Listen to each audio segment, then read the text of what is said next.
नमः संस्कृताय, स्वागत है आपका आपकी अपनी हिस्ट्री पाठशाला क्लासेज में। हम अभिज्ञान शाकुंतलम का प्रथम अंक पढ़ रहे थे।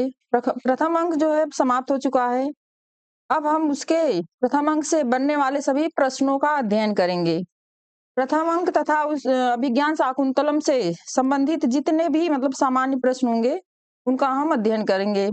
इसके आगे की क्लासों में हम एक एक अंक ऐसे पढ़ते जाएंगे और उससे जितने भी प्रश्न बनते होंगे उसका अध्ययन करते चलेंगे। तो अभिज्ञान शाकुंतलम के लेखक कौन है? महाकवि कालिदास के लेखक हैं महाकवि कालिदास। ये प्रथम शताब्दी ईसा पूर्व के हैं। प्रथम शताब्दी ईसा पूर्व, प्रथम शताब्दी ईसा पूर्व। विधा में यह नाटक है। नाटक जो है यह रूपक का भेद है। रूपक के 10 भेद हैं। रूपक के 10 भेद, उसमें से एक नाटक भी है। नाटक, मत, प्रकरण, भाण, व्यायोग, समवकारिम, इस प्रकार से 10 भेद हैं रूपक के, उसमें से नाटक भी एक है। अंक अंक की बात आती है तो इसमें 7 अंक हैं। अभिज्ञान शाकुंतलम में 7 अंक हैं। और प्रधान रस, इसका प्रधान रस श्रृंगार है। श्रृंगार के दोनों पक्ष हैं इसमें, संयोग संयोग और वियोग। संयोग और वियोग दोनों पक्षों का वर्णन हुआ है इसमें। तो ये हो गया लेखक, विधा, अंक और रस। कथानक, इसमें राजा दुष्यंत एवं शकुंतला का परस्पर प्रेम, विरह एवं मिलन का वर्णन है।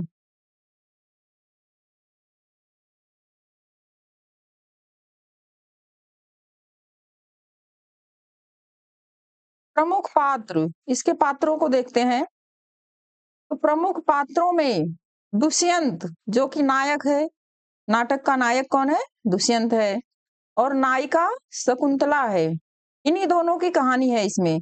कण्व ऋषि, ये शकुंतला के पालित पिता हैं। इन्होंने शकुंतला का पालन पोषण किया है, उन्हें अपनी पुत्री की तरह पाला है। अनुसुईया और प्रियंवदा, अनुसुईया और प्रियंवदा शकुंतला की 2 सखियां हैं। ये भी आश्रम में ही पली बढ़ी हैं। माधव्य, माधव्य विदूषक है, यह राजा के साथ रहता है, राजा का परम मित्र भी है ये। गौतमी, गौतमी यह जो है आश्रम की ऋषिका हैं, ये प्रधान ऋषिका हैं। सारंगरव, सारद्वत, ये 2 शिष्य हैं कण्व के। कण्व के 2 शिष्य सारंगरव और सारद्वत हैं, जो कि शकुंतला की विदाई के समय गौतमी, सारंगरव और सारद्वत ये तीनों लोग हस्तिनापुर जाते हैं उसको छोड़ने के लिए। हंसपदिका वसुमती, वसुमती राजा की प्रथम पत्नी है, विवाहित पत्नी है। और हंसपदिका उनकी दूसरी पत्नी है। मातली, मातली जो है इंद्र का सेनापति है। मातल ही सप्तम अंक में आता है राजा दुष्यंत को राक्षसों से युद्ध के लिए बुलाने के लिए, और मातली के साथ राजा जाते हैं। सानुमति, सानुमति या शकुंतला की माँ मेनका की सखी है। यही सानुमति जो है पंचम अंक में जब दुष्यंत शकुंतला को नहीं पहचानते हैं तो वो जो है रोती हुई जा रही होती हैं, तो सानुमति आती हैं और इनको उठा ले जाती हैं। सानुमति नहीं आती तो मेनका है। सानुमति देखने आती हैं षष्ठम अंक में कि दुष्यंत जो है उसकी गतिविधियां कैसी हैं, वह शकुंतला को याद भी कर रहा है कि नहीं, उसको मतलब याद आ गई बातें कि नहीं, ये सब देखने आती हैं। उनकी प्रिय सखी हैं मेनका की। सर्वदमन, सर्वदमन दमन जो है शकुंतला और दुष्यंत से उत्पन्न जो पुत्र, उनका नाम सर्वदमन था, बाद में भरत पड़ा। मारीच ऋषि, मारीच ऋषि शकुंतला जब यहाँ से जाती हैं मेनका उनको लेकर के पंचम अंक में, तो उसके बाद शकुंतला जो है मारीच ऋषि के आश्रम में ही रहती हैं, और सप्तम अंक में जब दुष्यंत जो है युद्ध करके वापस लौट रहा था तो मारीच ऋषि के आश्रम में जाता है और उनके दर्शन करने के लिए जाता है। वहीं पर उनको अपने पुत्र और पत्नी का मिलन होता है। राजा दुष्यंत जो है वहीं मिल जाते हैं। फिर उसके बाद अपने राज्य हस्तिनापुर आ जाते हैं। अदिति अदिति जो है मारीच ऋषि की पत्नी है, दाक्षायणी। दुर्वासा दुर्वासा जो है ये बहुत ही क्रोधी किस्म के ऋषि हैं। चतुर्थ अंक में जब शकुंतला इनके बताए जाने पर भी इनकी तरफ नहीं मतलब ध्यान देती हैं, तो ये क्रोधित होकर के यही जो है श्राप दिए थे, और इन्हीं के श्राप के कारण ये अभिज्ञान शाकुंतलम जो है 7 अंकों तक चला गया। नहीं तो चतुर्थ अंक में जब शकुंतला की विदाई हुई थी तो उसी समय जो है शकुंतला हस्तिनापुर चली जाती, कहानी पूरी हो जाती, राजा से मिल जाती। लेकिन दुर्वासा का साप ही था जो कि इस कहानी को 7 अंकों तक ले गया है। मेनका मेनका यह हमने पहले ही बताया कि शकुंतला की माता है मेनका, और विश्वामित्र की पुत्री है शकुंतला। इनके त्याग देने के बाद जो है वो कण्व ऋषि के आश्रम में कण्व ऋषि ने उनका लालन पालन किया था।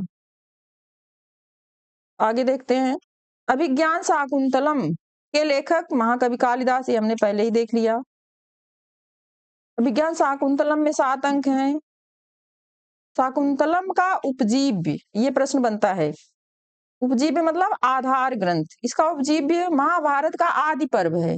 महाभारत के आदि पर्व से ये कथा ली गई है। उसमें भी 68 से लेकर के 74 अध्याय में शकुंतलोपाख्यान की कथा है।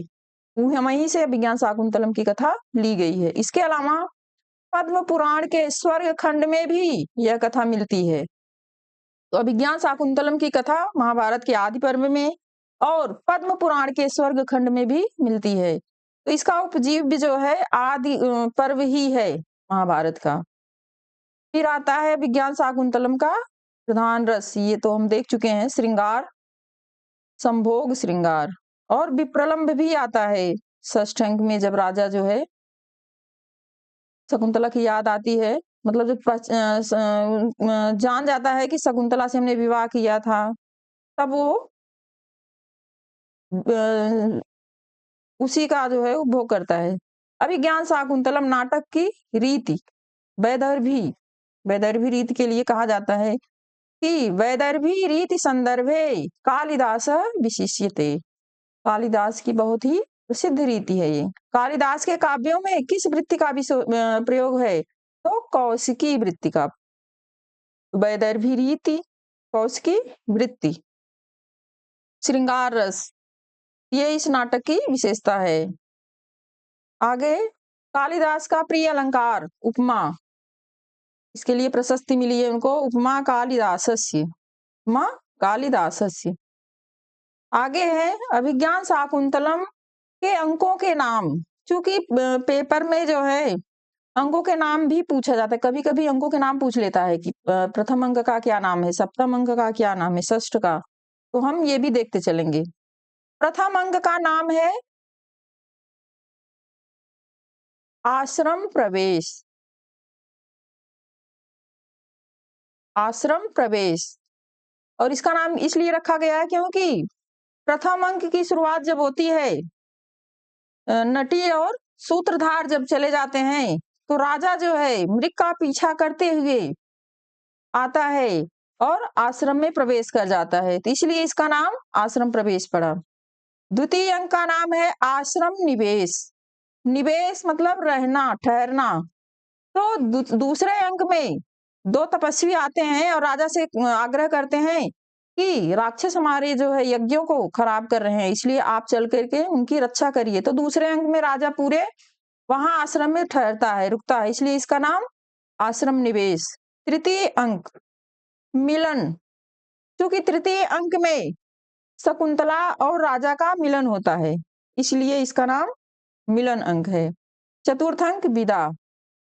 चतुर्थ अंक में जब कण्व ऋषि को पता चलता है कि शकुंतला का गंधर्व विवाह राजा से हो चुका है, तो वो आश्रम के अपने 2 शिष्यों सारंगरव और शारद्वत को तथा गौतमी को 3 लोगों के साथ शकुंतला को हस्तिनापुर भेजते हैं। इसलिए इसका नाम विदा अंक पड़ा, क्योंकि शकुंतला की विदाई इसी अंक में होती है। पंचम अंक है प्रत्याख्यान अंक। प्रत्याख्यान क्यों?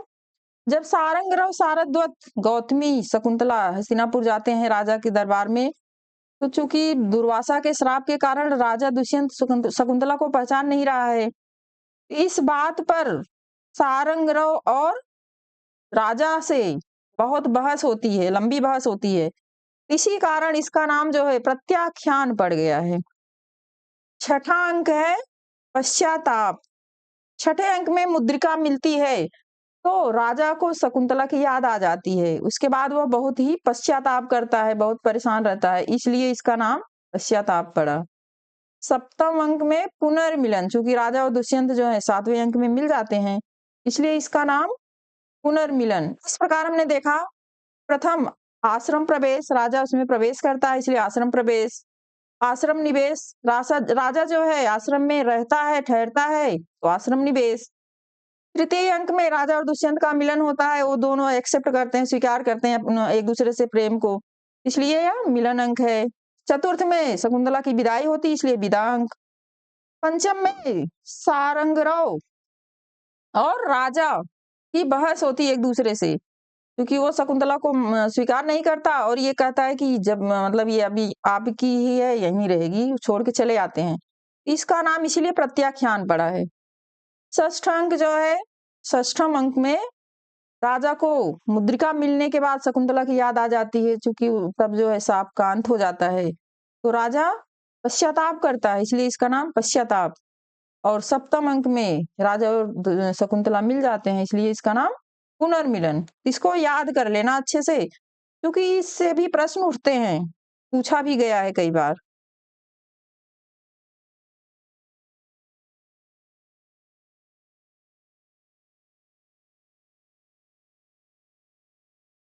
शाकुंतलम के चतुर्थ अंक में करुण रस का प्रयोग है।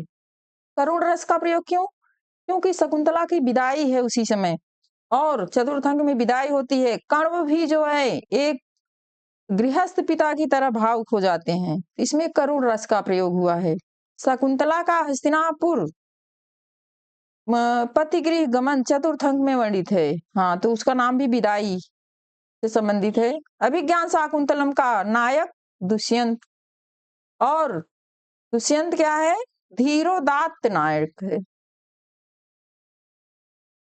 तो नायक 4 प्रकार के हैं, धीरोदात्त, धीर ललित, धीर प्रशांत, धीरोधत्त। तो दुष्यंत जो है धीर और उदात्त प्रकृति का है, इसलिए धीरोदात्त नायक है।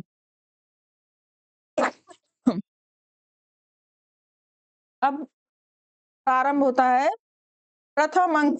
प्रथम अंक से संबंधित जितने भी प्रश्न हैं,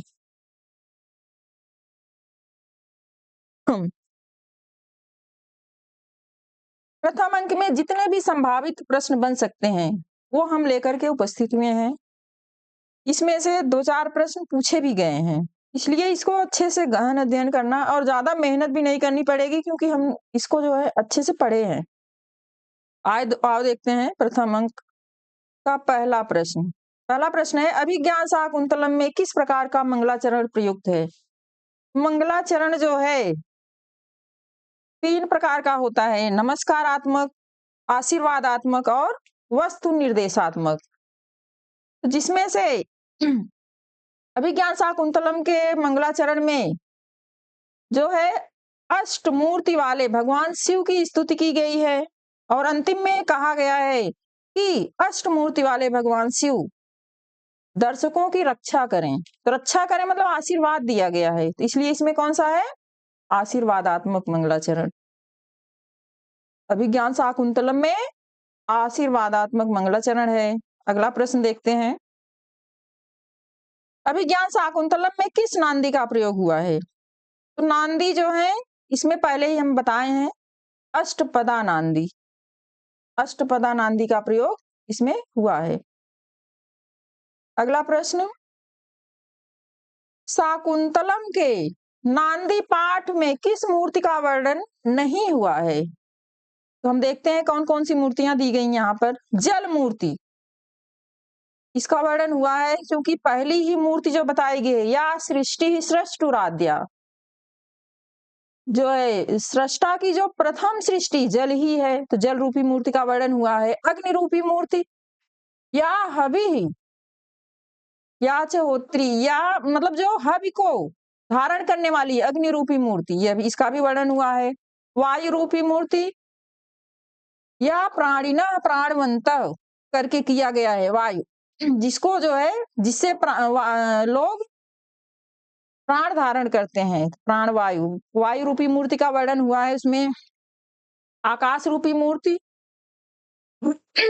श्रुति विषय गुणा करके है कि श्रुति का जो विषय है, जिसका गुण है, आकाश का गुण है शब्द, तो शब्द आकाश रूपी मूर्ति का भी वर्णन हुआ है। पृथ्वी रूपी मूर्ति, इसका भी वर्णन हुआ है।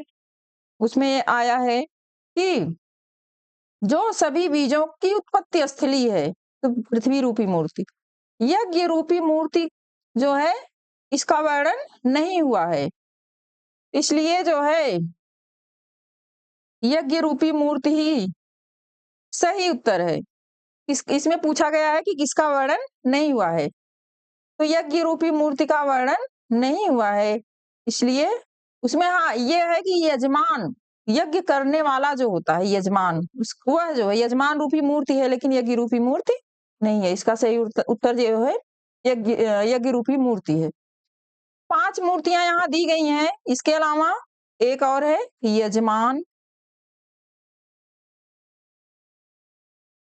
यजमान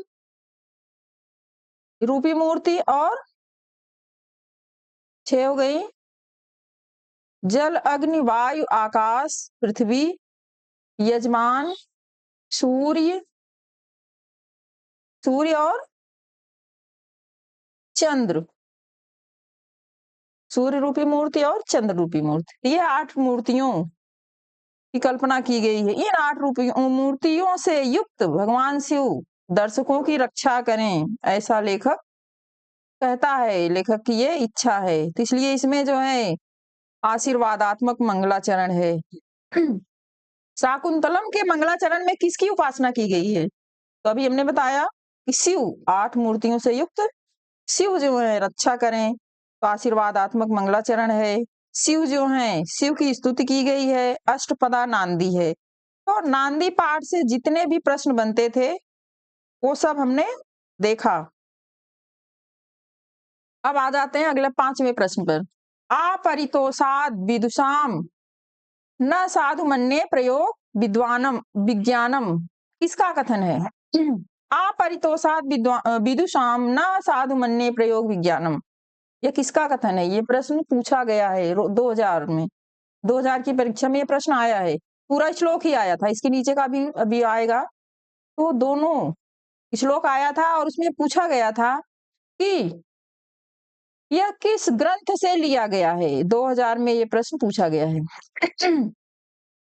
अपरितोषाद विदुषाम न साधु मन्ये प्रयोग विज्ञानम, जब नटी कहती है कि आर्य आप तो जो है ऐसे प्रयोगों में माहिर हैं, ऐसे प्रयोग कई बार कर चुके हैं, इसलिए आप उपहास का पात्र नहीं बनेंगे, तब सूत्रधार कहता है कि मैं तुमको वास्तविकता बताता हूं, जब तक विद्वान अपरितोषात, मतलब जब तक नहीं हो जाते, परितोष संतुष्ट, विदुषाम विद्वान, विद्वान जब तक संतुष्ट नहीं हो जाते हैं, तब तक न मन्ये प्रयोग विज्ञानम, मैं साधु, मैं अपने प्रयोग विज्ञान को, अपने इस अभिनय कौशल को सही नहीं मानता। जब तक विद्वान संतुष्ट ना हो जाए तब तक मैं अपने अभिनय कौशल को सही नहीं मानता हूं। तो ये किसका कथन है?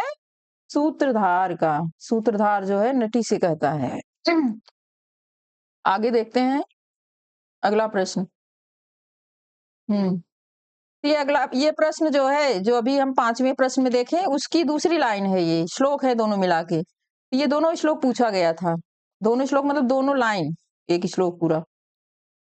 बलवदपि शिक्षितानाम आत्मन्यु प्रत्ययम चेतः, अच्छी प्रकार से शिक्षित लोगों का चित्त दृढ़ होते हुए भी अपने प्रति अविश्वासी होता है। कोई कितना भी जानकार हो, लेकिन जब उसकी बारी आती है तो थोड़ा अविश्वासी हो जाता है।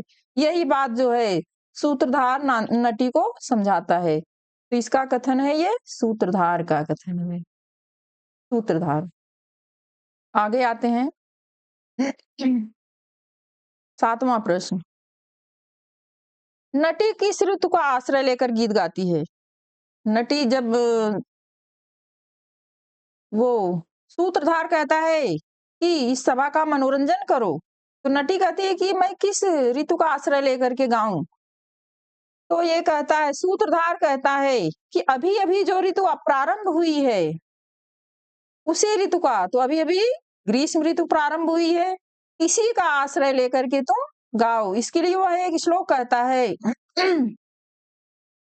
और उसके माध्यम से बताता है कि ग्रीष्म ऋतु में स्नान करना कितना अच्छा लगता है, छायादार स्थानों पर नींद बहुत अच्छी से आ जाती है। इस प्रकार से ग्रीष्म ऋतु का वर्णन करता है वो। फिर उसी का आश्रय लेकर के नटी जो है गीत गाती है। तो इसका उत्तर है ग्रीष्म ऋतु।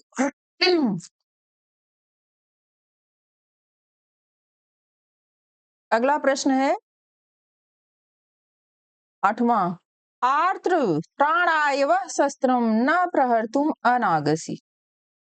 इसका अर्थ है, आर्द्र त्राणाय, पीड़ितों की रक्षा के लिए, वह शस्त्रम, आपके शस्त्र हैं, न प्रहर्तुम अनागसी, निर्दोषों पर प्रहार करने के लिए नहीं है। ये उस समय का प्रसंग है जब राजा जो है मृग का पीछा करते हुए उसके पास आ जाता है और उस पर धनुष बाण खींचता है, तानता है मारने के लिए। उसी समय बैखानस जो है तपस्वी जो है वह आ जाता है और वह रोकता है, कहता है कि हे राजा, यह जो मृग है यह आश्रम का, यह मारने योग्य नहीं है। आश्रम मृगो अयम ना हंतव्यो न हंतव्य है, ऐसा वह कहता है। फिर राजा को वह कहता है कि आपके शस्त्र जो हैं, कुरुवंशी राजा हैं आप, आपके शस्त्र जो है पीड़ितों की रक्षा के लिए हैं, किसी निर्दोष पर वार करने के लिए नहीं है। तो ये किसका कथन है? तपस्वी वैखानस। वैखान दोनों पूछ सकता है, तपस्वी पूछ सकता है और वैखानस। वैखानस। आगे चलते हैं।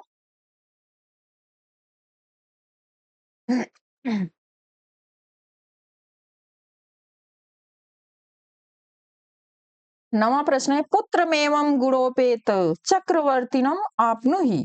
इसका कथन है, पुत्र मेवं गुणोपेत चक्रवर्तिनम आपनुहि। इसमें जो है वैखानस, वही तपस्वी, जब राजा को वह कहता है कि धनुष बाण रख दो क्योंकि तुम्हारे शस्त्र जो हैं पीड़ितों की रक्षा के लिए हैं, तब राजा कहता है इसको उतरा हुआ ही समझो और वह प्रणाम करता है। जब प्रणाम करता है तो वह प्रसन्न हो जाता है, प्रसन्न होकर के आशीर्वाद देता है, कहता है कि तुम पूर्ववंशी राजा के लिए यह उचित ही है और अपने ही समान गुणों से युक्त, गुणों पे तो अपने समान गुणों से युक्त चक्रवर्ती पुत्र को तुम प्राप्त करो, ऐसा वह आशीर्वाद देता है। कौन? वैखानस तपस्वी। तो वैखानस भी दिया जा सकता है, तपस्वी भी। तो दोनों तरह से तैयार रहिएगा कि वैखानस भी हो सकता है, तपस्वी, दो मतलब वैखानस ही तपस्वी है। 10वां प्रश्न है, कुलपति कण्व कहाँ गए हुए हैं? जब राजा जो है आश्रम में आता है, वैखानस से पूछता है कि क्या कण्व जो है कुलपति कण्व आश्रम में है? तो वैखानस कहता है नहीं, अभी अभी वो अपनी पुत्री के प्रतिकूल भाग्य की शांति के लिए जो है कहाँ चले गए? सोम तीर्थ चले गए हैं। इसका उत्तर क्या है? सोम तीर्थ। कुलपति कहाँ गए हैं? सोम तीर्थ।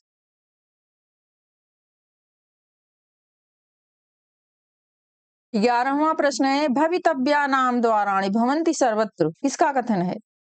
यह प्रश्न पूछा भी गया है। कहते हैं कि भवितव्या नाम द्वाराणि भवन्ति सर्वत्र।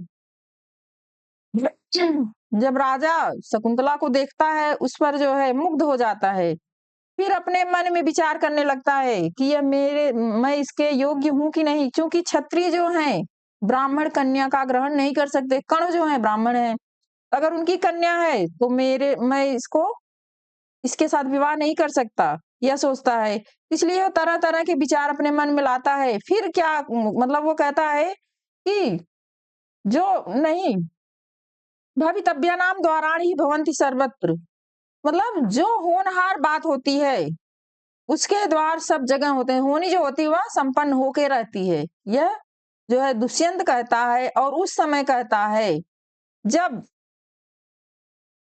वह आश्रम में प्रवेश करता है। जब बैखानस उनको कहता है कि आश्रम में आतिथ्य स्वीकार करो, तो राजा जो है अकेले जाता है आश्रम में। जब प्रवेश करता है तो उसकी दाहिनी भुजा फड़कती है। जब दाहिनी भुजा फड़कती है तो कहता है कि इसका फल यहाँ कैसे संभव है, क्योंकि दाहिनी भुजा फड़कने का फल है कि सुंदर युवती की प्राप्ति। क्योंकि आश्रम में ऋषिकाएं हैं, तपस्विनियां हैं, तो उसको यहाँ कैसे मतलब सुंदर युवती की प्राप्ति हो सकती है। इसलिए वह कहता है कि इसका फल यहाँ कैसे संभव है। फिर खुद ही कहता है कि भवितव्या नाम द्वाराणि ही भवन्ति सर्वत्र, जो होनहार बातें होती हैं, होने वाली बातें जो होती हैं वो सब जगह संभव हो सकती हैं। होनहार सब जगह संभव हो सकती है। इस प्रकार ये किसका कथन है? दुष्यंत का। दुष्यंत कहता है कि होनी जो है होके रहती है, वो चाहे जहां होनी चाहिए, मतलब जहां होनी है वहां हो जाती है, वो स्थान या समय नहीं देखती। फिर अगला प्रश्न है 12वां, दूरीकृता खलु गुणैरुद्यान लता वनलता भी, यह सूक्त किसके द्वारा कही गई है? तो इसमें देखो, पहले इसका अर्थ देखते हैं। दूरीकृत खलु गुणै वनलता भी उद्यान लता, वनलता भी वनलताओं के द्वारा, गुणै अपने गुणों से, दूरीकृत तिरस्कृत कर दी गई हैं। कौन? उद्यान लताएं। वनलताओं के द्वारा, गुणों के द्वारा उद्यान लताएं तिरस्कृत कर दी गई हैं। ये उस समय का वर्णन है जब राजा दुष्यंत शकुंतला और उनकी दोनों सखियों को देखता है पहली बार, और उनके रूप को देख करके वह मुग्ध हो जाता है। उसको लगता है कि इतना सौंदर्य इस आश्रम में। तब वो कहता है कि आश्रम की युवतियां इतनी सुंदर हैं, इतनी तो हमारे राज्य की राजकुमारियां भी नहीं सुंदर हैं। इसलिए वह कहता है कि वन लताएं, मतलब आश्रम की जो युवतियां हैं, इन्होंने राजकुमारियों को अपने गुणों से तिरस्कृत कर दिया है। तो वन लता से आश्रम की कन्याओं का, और उद्यान लता से राज्य की राजकुमारियों की तुलना की गई है। इसका अर्थ है कि वन लताओं ने अपने गुणों के द्वारा उद्यान लता को तिरस्कृत कर दिया है। ये किसका कथन है? दुष्यंत का। अगला प्रश्न देखते हैं।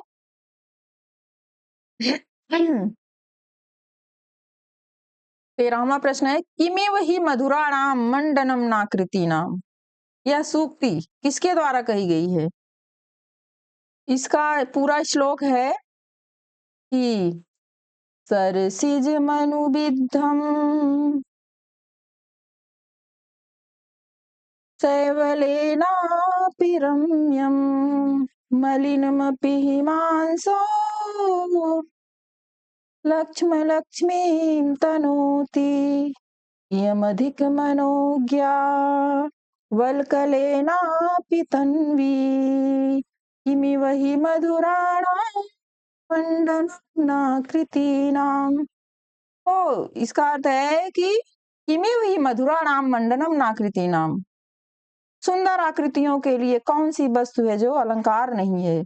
जब राजा देखता है शकुंतला को, उसके सौंदर्य को, और उसका वस्त्र साधारण है, आश्रम का वस्त्र पहने हुए है, क्योंकि उसका शरीर जो है सुंदर है, वह राजसी वस्त्र के योग्य है, फिर भी वो वल्कल वस्त्र में भी सुंदर लग रही है। तो उसी के लिए कह रहा है कि जो सुंदर आकृतियां होती हैं उनके लिए हर वस्तु जो है आभूषण हो जाती है, अलंकार हो जाती है। सुंदर आकृतियों के लिए किसी चीज, मतलब कोई भी वस्तु अलंकार हो जाती है। तो ये किसका कथन है? राजा का कथन है, दुष्यंत का। आगे देखते हैं अगला प्रश्न 14, सताम ही संदेह पदेषु वस्तुषु, सताम ही संदेह पदेषु वस्तुषु प्रमाणमंतकरण प्रवृत्तयः। इसमें यह भी राजा दुष्यंत का ही कथन है। वो कहता है कि सतामि संदेह पदेषु वस्तुषु, संदेहास्पद वस्तुओं के विषय में प्रमाणमन्तःकरण प्रवृत्तियां सताम, सज्जन व्यक्तियों के अंतःकरण की प्रवृत्तियां जो है प्रमाण होती हैं। मतलब जहां संदेह उत्पन्न होता है वहां सज्जनों के अंतःकरण की बातें ही सही होती हैं, वही प्रमाण होती हैं। उनका मन जो कहता है, अंतःकरण जो कहता है, वही बात सही होती है। और ये उस समय का प्रसंग है जब वह मतलब ये सिद्ध नहीं कर पाता कि ये मुनि कण्व की पुत्री मतलब ब्राह्मण कन्या है या क्षत्रिय कन्या है, यह मेरे द्वारा ग्रहण करने योग्य है कि नहीं है। तो इस सब बातों में उलझा हुआ फिर वह कहता है अपने आप से ही कि चूंकि मेरा मन इसको चाहता है, इसलिए यह क्षत्रिय द्वारा अवश्य ही ग्रहण करने योग्य है। और फिर आगे कहता है कि क्योंकि सज्जनों के संदेहास्पद वस्तुओं के विषय में सज्जनों के अंतःकरण की प्रवृत्तियां ही प्रमाण होती हैं। चूंकि मेरा मन इसको चाहता है, इसलिए यह क्षत्रिय द्वारा ग्रहण करने योग्य है। इसलिए किसका कथन है? दुष्यंत का। दुष्यंत जो है अपने मन में ये बात कहता है। अगला प्रश्न 15, वयम तत्वान्वेषान मधुकर हतास्तम खलु कृति। यह उस समय का प्रसंग है जब जो है मधुकर भौरा शकुंतला के मुख पर मंडरा रहा है, उसको परेशान कर रहा है। शकुंतला जो है उससे परेशान हो जाती है। भौरा जो है शकुंतला के मुख को कमल समझ रहा है, क्योंकि इतना सुंदर है ही उसका मुख, तो वो भेद नहीं कर पाता और उसी पर मंडराता रहता है। तब दुष्यंत को ईर्ष्या होती है, क्योंकि ये तो उनके बारे में बस मतलब सोच ही रहे हैं कि ये मैं इसके योग्य हूँ कि नहीं, मेरा इसके साथ विवाह हो सकता है कि नहीं, ये सब बातों में उलझे हुए हैं। और इधर मधुकर क्या है, वह उनके होठों का रस ले रहा है। इसी का वर्णन जो है दुष्यंत इसमें कह रहे हैं कि वयम तत्वान्वेषान मधुकर हतास्तम खलु कृति। मैं तो तत्वान्वेषण में रह गया, वास्तविकता की खोज में मैं मारा गया। हता मारा गया, हन धातु का है। मैं तो वास्तविकता की खोज में ही मारा गया। और मधुकर भंवरे तू तो कृतार्थ हो गया, क्योंकि तूने शकुंतला के अधर का पान भी कर लिया। तो ये किसका कथन है? दुष्यंत का। अगला प्रश्न देखते हैं। राजरक्षितानि तपोवनानि, राजरक्षितानि तपोवनानि, यह किसका कथन है? यह उस समय का प्रसंग है जब भंवरा जो है शकुंतला को परेशान कर रहा है। शकुंतला परेशान होकर के दूसरी जगह जाती है, वहां भी वो जाता है। तब वो अपनी सखियों को पुकारती हैं कि सखियों मुझे बचाओ, सखियों मुझे बचाओ। तब दोनों सखियां उपहास करती हैं, कहती हैं कि हम कौन होते हैं तुम्हें बचाने वाली, तुम जो है दुष्यंत को पुकारो, क्योंकि ये तपोवन आश्रम जो होते हैं वो राजा के द्वारा रक्षित होते हैं, इसकी रक्षा की जिम्मेदारी राजा के ऊपर होती है। इसको जो है दोनों सखियां कहती हैं, एक साथ कहती हैं कि राज रक्षितानि तपोवनानि, तपोवन जो है राजा के द्वारा रक्षित होते हैं, इसलिए तुम दुष्यंत को बुलाओ। ये किसका कथन है? प्रियंवदा अनुसुईया अलग अलग नहीं कही हैं, दोनों सखियां एक साथ बोली थी इसको। दोनों सखियों का कथन है ये। अगला प्रश्न,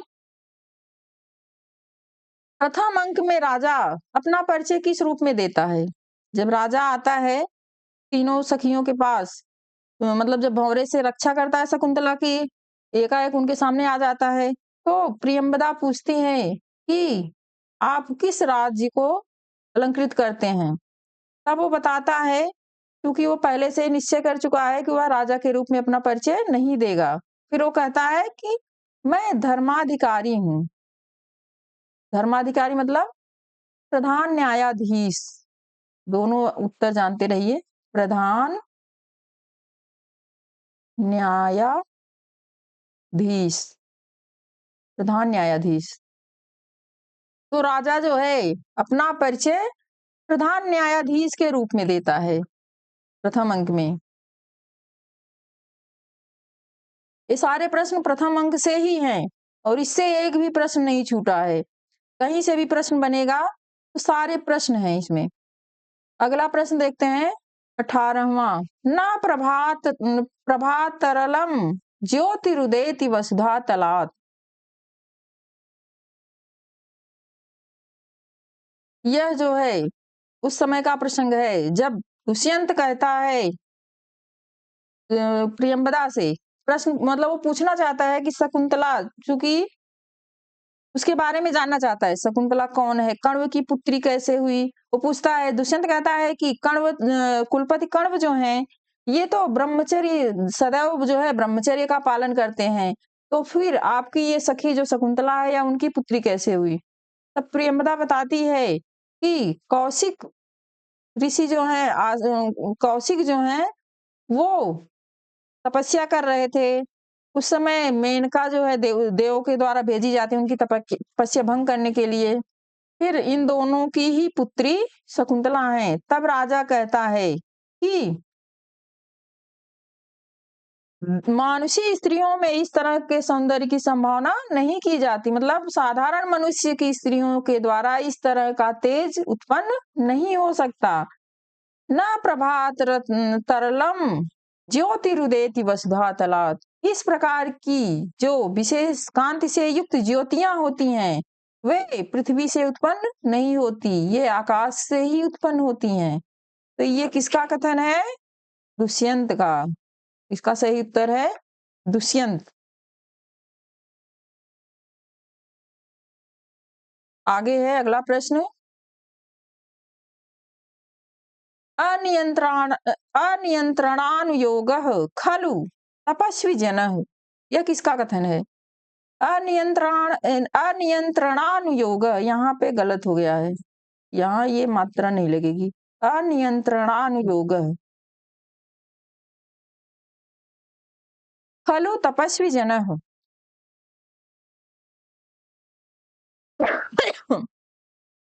यह उस समय का जब राजा को प्रियंवदा बता रही है कि ये मेनका और उनकी संतान है विश्वामित्र की। फिर राजा आगे जानना चाहता है कि ये आगे विवाह करेगी या नहीं, ये सब प्रश्न उसके मन में है, वो पूछना चाहता है लेकिन पूछ नहीं पाया।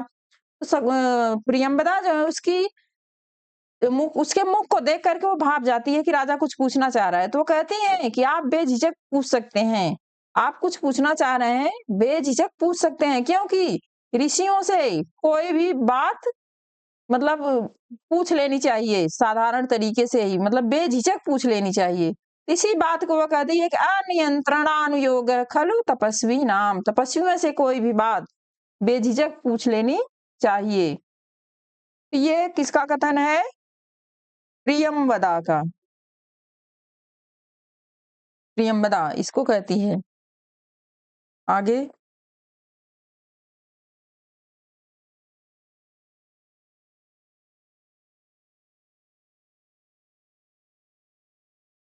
आशंक से यदग्निम तदिदम स्पर्श क्षमम रत्नम। आशंक से यदग्निम, जिसे मैं अग्नि समझ रहा था, वह स्पर्श के योग्य रत्न है। यह किसका कथन है? यह उस समय जब प्रियंवदा बता देती है कि यह जो है मेनका और विश्वामित्र की पुत्री है और कण्व ऋषि जो है इसको, फिर वो पूछता है ना कि ये ब्रह्मचर्य सदैव पालन करेंगी या आगे चल के विवाह करेंगी। तब वो बताती हैं कि कण्व ऋषि ने जो है प्रण लिया है कि किसी योग्य वर को इनका हाथ देंगे। तब राजा प्रसन्न हो जाता है और अपने हृदय से कहता है कि हृदय तुम प्रसन्न हो जाओ और तुम अब इसकी अभिलाषा कर सकते हो, शकुंतला की अभिलाषा कर सकते हो, क्योंकि जिसे तुम अग्नि समझ रहे थे अब तक वह स्पर्श करने योग्य रत्न निकला। यह बात कौन कहता है? ये सूक्ति है, ये मतलब याद कर लेना, इसको नोट कर लेना। यह दुष्यंत कहता है इस बात को। कौन? दुष्यंत राजा। यह दुष्यंत का कथन है।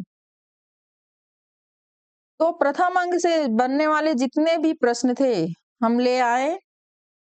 अब इसके आगे हम द्वितीय अंक जो है आगे की कक्षाओं में द्वितीय अंक पढ़ेंगे, फिर उसके बाद उससे संबंधित जितने भी प्रश्न बनते हैं उसको देखेंगे। आज के लिए बस इतना ही। उम्मीद है आपको ये कक्षा पसंद आई होगी, आप इससे बहुत कुछ सीखे होंगे और आगे भी आप सीखते रहिए। आप सबका बहुत-बहुत धन्यवाद।